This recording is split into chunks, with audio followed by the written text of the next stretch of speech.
Welcome back to our tutorial. In this video, we'll learn how to manage costs effectively in TeamBoard TimePlanner.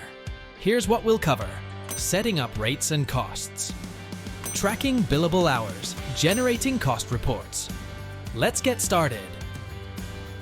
To begin, go to the settings and find the Rate and Cost section. Here, you'll see different tabs like General Rate Settings, Rate Unit, Resource Rate, Resource Group Rate, Project Rate, and Project Group Rate. Let's dive into each rate type. Before that, please note, only app admins or billing admins can create, edit, or delete these rates. First, General Rate Settings. In General Rate Settings, you can set the default rate type for your system. Options include Resource Rate, Resource Group Rate, Project Rate, and Project Group Rate. Rate Unit. The rate unit is the base unit for defining other rates. To add a new rate unit, click Add New, give it a name,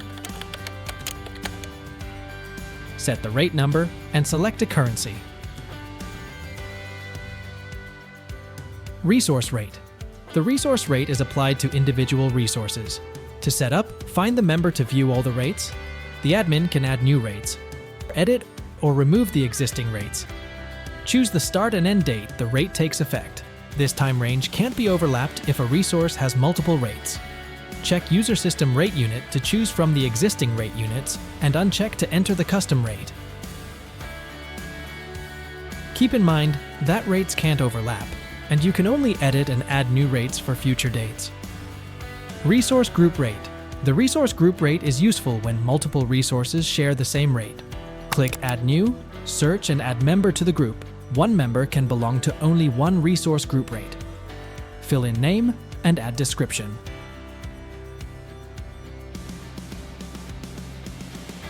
Project Rate. The project rate applies to all tasks within a specific project. To set it up, find the project, then add the rate.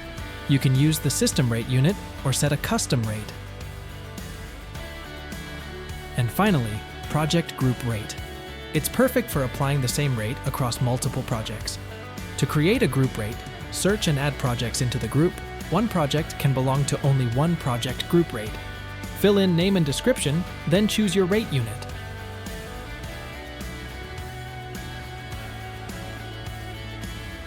After setting up rates, let's look at how to track billable hours in TeamBoard TimePlanner.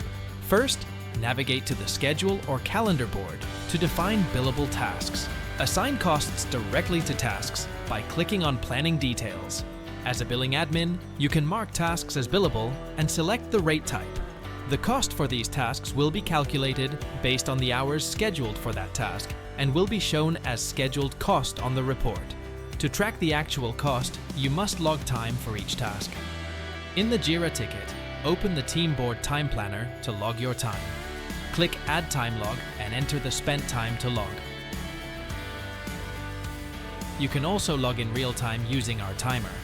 Click Start Timer when you start to work on that ticket, and click Stop to log time when you finish your work on it. Now let's check the cost report and compare actual cost with scheduled cost. Scheduled cost shows the cost of tasks that have been scheduled and marked as billable. Actual cost shows the cost of scheduled tasks that have been logged. Here you can track costs by individual, team, project, or client, and choose the time period you want to display. That's all for cost management in TeamBoard TimePlanner. Stay tuned for more updates on the feature.